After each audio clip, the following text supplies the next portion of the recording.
Hello friends, welcome back to my channel pencil sketch.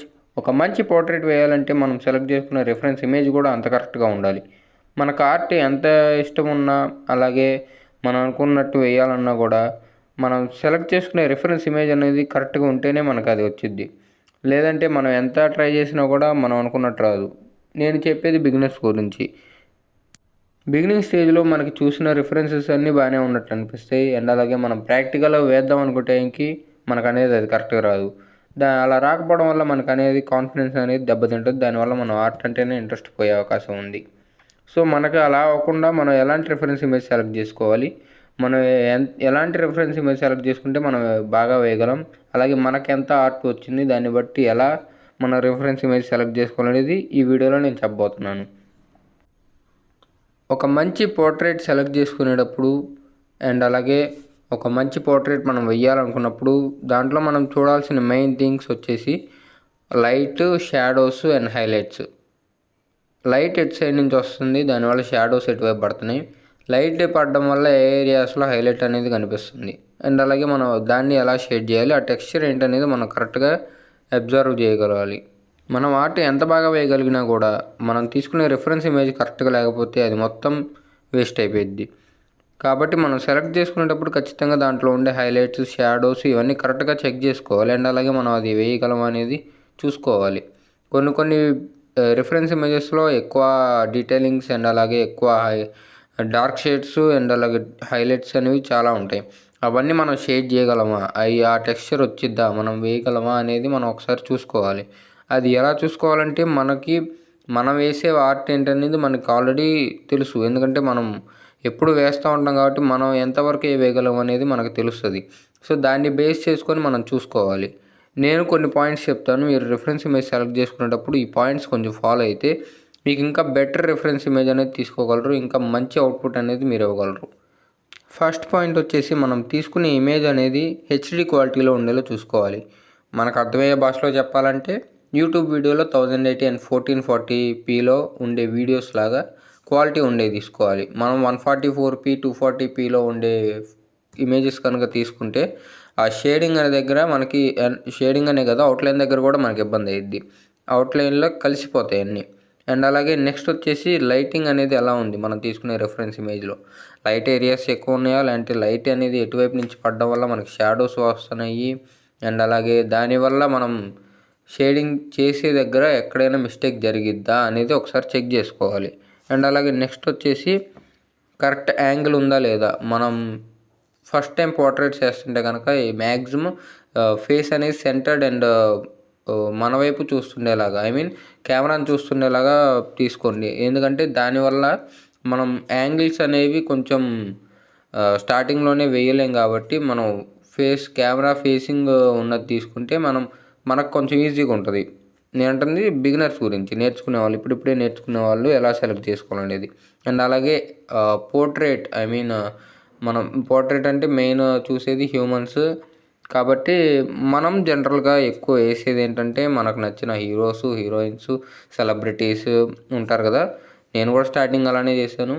So అది చూసుకునేటప్పుడు వాళ్ళ expression అనేది మనకి కనిపించేలాగా, ఫ్లాట్ ఎక్స్ప్రెషన్ కాకుండా ఏదన్నా ఒక ఎక్స్ప్రెషన్ మనకి తెలిసేలాగా ఉంటే మనం కూడా వేయడానికి బాగుంటుంది. ఎందుకంటే ఎక్కడ ఓన్లీ లిప్స్ దగ్గర లేదంటే ఐస్ దగ్గరే మాత్రమే అనేది ఎక్స్ప్రెషన్ కనిపించదు. త్రూఅవుట్ ఫేస్ అనేది మనకి ఎక్స్ప్రెషన్ కనిపించింది.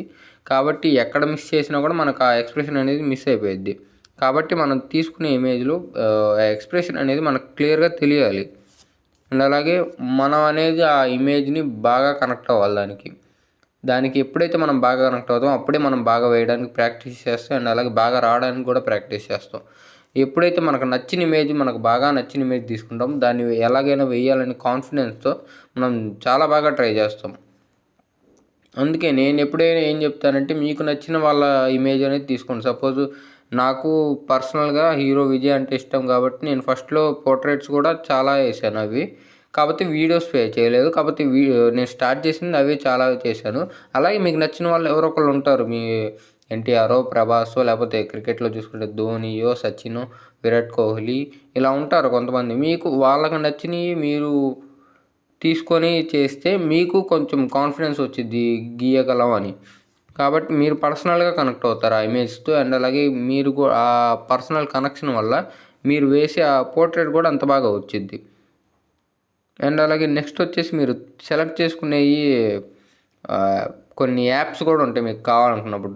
రిఫరెన్స్ ఇమేజెస్ సెలెక్ట్ చేసుకునేటప్పుడు జనరల్గా అంటే ఆర్ట్ వేసే వాళ్ళకైతే ఓకే. కొత్తగా నేర్చుకునే వాళ్ళు ఏంటంటే ఎక్కువ గూగుల్ సెర్చ్ చేస్తారు. కొన్ని ఐ మీన్ అదర్ ఇవి ఉంటాయి కదా, గూగుల్ సెర్చ్ లాంటివి, వాటిలో సెర్చ్ చేస్తారు. వాటిలో ఏంటంటే మనకు అన్ని పిక్సలేట్ అయిపోయిన ఇమేజెస్, లేదంటే క్వాలిటీ లేని ఇమేజెస్ అనేవి వస్తూ ఉంటాయి. హెచ్డి అని మనం టైప్ చేసినా సరే అది నార్మల్గా చూపించిద్ది.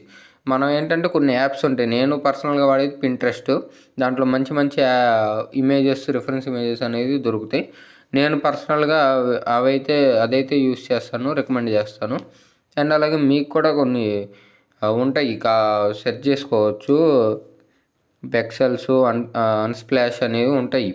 కాబట్టి నేను పర్సనల్గా పింట్రెస్ట్కి కనెక్ట్ అయిపోయా, కాబట్టి దాంతోనే వాడేస్తున్నాను. మీరు కూడా మీకు కావాలనుకున్నప్పుడు నేను కింద లింక్స్ అయితే ఇస్తాను ఆ యాప్స్కి సంబంధించి. కావాలనుకుంటే ట్రై చేయండి మీరు. లేదు నేను ఆల్రెడీ రిఫరెన్స్ ఇచ్చిన ఇమేజ్ వెయ్యను అనుకుంటే మంచి ఆప్షన్ ఏంటంటే ఏఐ జనరేటెడ్ ఇమేజెస్ ఉంటాయి కదా, ఈ మధ్య బాగా ట్రెండ్ అవుతున్నాయి ఇమేజెస్, వీడియోస్ కానీ ఫొటోస్ కానీ.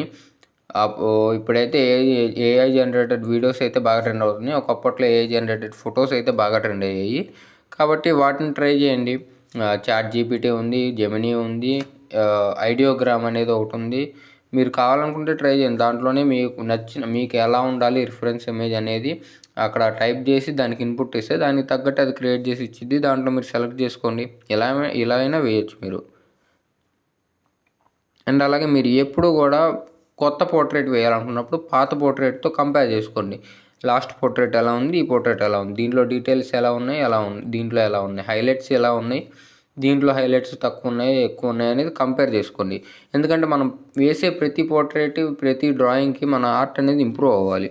ఇంప్రూవ్ అయితేనే మనం నేర్చుకోగలం. లేకపోతే సేమ్ డీటెయిలింగ్స్ అండ్ సేమ్ ఇదే ఉంటే మనం కొత్తగా నేర్చుకోవడానికి ఏమి ఉండదు ఇంకా దాంట్లో. జస్ట్ వేస్తున్నాం అన్నట్టే ఉంటుంది. ప్రతి ఇమేజ్ అనేది ఛాలెంజింగ్గా ఉండాలి. ఛాలెంజింగ్గా ఉంటే మనకి కొత్తగా నేర్చుకున్నాం అనేది, మనం కొత్తగా వేసాం అనేది మనకి ఉంటుంది. ఆ కాన్ఫిడెన్స్ ఉండడం వల్ల మనం ఇంకా ఎక్కువ మంచి ఇప్పుడు ఇన్స్టాగ్రామ్లో చాలామంది చూస్తారు మంచి మంచి పోర్ట్రేట్స్ వేసేవాళ్ళు. అండ్ అలాగే ల్యాండ్స్కేప్ పెయింటింగ్స్ కానీ, అండ్ అలాగే ఆర్ట్ కానీ చాలా బాగా వేసేవాళ్ళు ఉన్నారు. సో వాళ్ళు ఈ స్టేజ్ నుంచి వచ్చిన వాళ్ళే. కాబట్టి మనం కూడా మెల్లమెల్లగా నేర్చుకుంటూ వెళ్దాం, ఏం కాదు. కాబట్టి ఈ పాయింట్స్ అనేవి గుర్తుపెట్టుకోండి. మీరు రిఫరెన్స్ ఇమేజ్ సెలెక్ట్ చేసుకోవడం అనేది చాలా ఇంపార్టెంట్. ఎప్పుడైతే రిఫరెన్స్ ఇమేజ్ కరెక్ట్గా లేదో, మీరు ఆర్ట్ ఎంత బాగా వేయాలని ట్రై చేసినా కూడా అది ఖచ్చితంగా చెప్పట్లేదు, ఎంతో కొంత అయితే ఎఫెక్ట్ అనేది చూపించిద్ది మనం సెలెక్ట్ చేసుకునే పోర్ట్రేట్ అనేది. కాబట్టి ఈసారి గుర్తుపెట్టుకోండి, ఇమేజ్ సెలెక్ట్ చేసుకునేటప్పుడు కరెక్ట్గా ఉన్నది, మీరు వేయగలను అనుకున్నది. కొన్ని ఏంటంటే మనం ముందు ఇమేజ్ చూడంగానే మనం వేయగలం అనుకుంటాం. కానీ ఎప్పుడైతే మనం పెన్సిల్ అనేది పేపర్ మీద పెడతామో అప్పుడు అరే ఈ డీటెయిలింగ్ ఎక్కువ ఉన్నట్టుంది, లేకపోతే ఇక్కడ హైలైట్ అనేది ఎక్కువ ఉంది, ఈ టెక్స్చర్ నాకు రాదే, ఇది నేను వేయలేనని చెప్పేసి వదిలేస్తూ ఉంటారు. కాబట్టి ముందే 1-2 సార్లు చెక్ చేసుకోండి. అండ్ అలాగే కొన్ని బాగానే ఉంటాయి. మనం మొత్తం అవుట్లైన్ వేసేసిన తర్వాత మనకు అనిపించిద్ది అలాగా. సో ఇది కూడా కొంచెం రికమెండ్ చేయాల్సిన విషయమే. అవుట్లైన్ కూడా ఒకసారి రఫ్ అవుట్లైన్ అనేది వేసుకొని చూడండి, నేను వేయగలనా లేదా. అవుట్లైన్ వేస్తే మనకు ఒక ఐడియా అనేది వచ్చేసిద్ది కంపల్సరీ. ఇవన్నీ సెలెక్ట్ చేసుకున్నాక కూడా అవుట్లైన్ దగ్గర అనేది మనకు పర్ఫెక్ట్గా తెలిసిపోయిద్ది, ఇది నేను వేయగలనా లేదా అనేది. కాబట్టి మొత్తం ఓకే అయిన తర్వాత అవుట్లైన్ దగ్గర కూడా ఒకసారి క్రాస్ చెక్ చేసుకోండి. సో దానివల్ల క్రాస్ చెకింగ్ కాదు, ఆటోమేటిక్గా తెలిసిపోయిద్ది మీకు నేను ఇది వేయగలనా లేదా అనేది. కాబట్టి ఇబ్బంది ఉండదు మీకు. సో ఇవి నేను పర్సనల్గా మీకు రికమెండ్ చేసే టిప్స్. అండ్ అలాగే ఒక చిన్న హెల్ప్, మీరు మంచి పోర్ట్రేట్స్ తెచ్చుకోవడానికి అండ్ అలాగే మీరు ఆర్ట్లో బాగా ఇంప్రూవ్ అవ్వడానికి. సో వీడియో నచ్చితే కనుక లైక్ చేయండి, షేర్ చేయండి, కామెంట్ చేయండి. నెక్స్ట్ వీడియో మిస్ అవ్వకుండా ఉన్నానంటే నా ఛానల్ వెంటనే సబ్స్క్రైబ్ చేసుకోండి. అండ్ అలాగే పక్కనే ఉన్న బెల్ ఐకాన్ క్లిక్ చేసి ఆల్లో పెట్టుకోవడం మాత్రం మర్చిపోకండి.